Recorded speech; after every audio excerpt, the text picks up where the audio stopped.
The Cuban Missile Crisis made up 13 of the most dangerous days in Soviet history.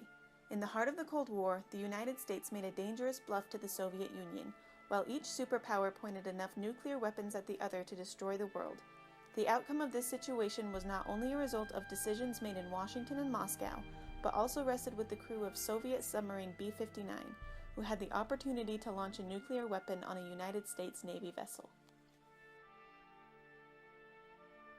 In January of 1959, Fidel Castro aided his Cuban comrades by leading the proletariat revolution in Cuba, which was only 90 miles off the coast of the United States. This angered America due to their pretended claim over the western half of the globe.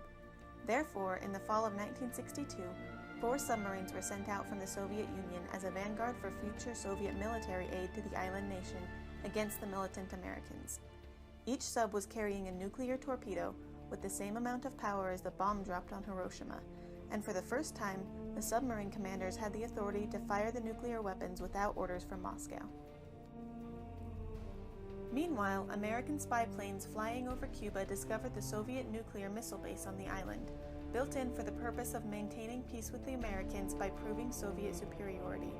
On October 22nd, President John F. Kennedy addressed the nation on television and informed them of the presence of the missiles. He also announced an aggressive blockade of Soviet interaction with their Cuban comrades, refusing to allow Soviet ships or weapons beyond an established so-called naval quarantine line. It shall be the policy of this nation to regard any nuclear missile launched from Cuba against any nation in the Western Hemisphere as an attack by the Soviet Union on the United States, requiring a full retaliatory response upon the Soviet Union.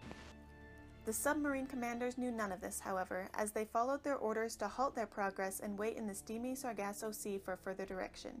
During the week that they waited, the only communication that they were able to receive was American war propaganda surrounding Cuba, suggesting that this blockade may mark the beginning of the nuclear world war. After a week, American search planes found the submarine and forced it into an emergency dive deep into the ocean, with only enough battery to remain submerged for 6 hours. The U.S. Navy deployed 12 naval destroyers to utilize a barrage of depth charges directed at B-59, which continued for 5 hours. The charges sounded loudly against the hull of the sub and managed to scare the submariners and drive them crazy. One member of the crew said, "It felt like you were sitting in a metal barrel, which somebody is constantly blasting with a sledgehammer." Sub-Captain Valentin Savitsky was unsure whether this attack was designed to injure the sub or drive it to the surface. However, he responded to the aggressive actions of the Americans by ordering that the nuclear torpedo be prepared to fire, shouting, "Maybe the war has already started up there, while we are doing somersaults here. We're going to blast them now. We will die, but we will sink them all. We will not disgrace our Navy."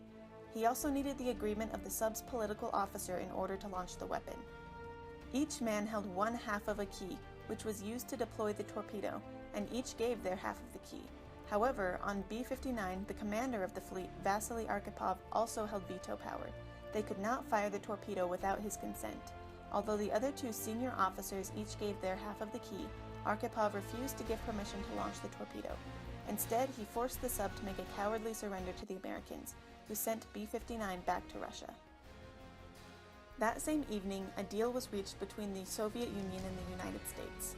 The missiles in Cuba had successfully frightened President Kennedy and his advisors to agree not to invade Cuba. Therefore, Khrushchev ordered that they be removed from the island. When the submariners of B-59 returned home, they were treated according to their traitorous actions upon the submarine. Surrendering to the Americans was a decision that brought disgrace to the Soviet Navy and showed weakness and cowardice toward Western powers. Thankfully, party leaders were able to call the bluff of the United States and save the situation before the U.S. was able to further endanger the spread of world communism.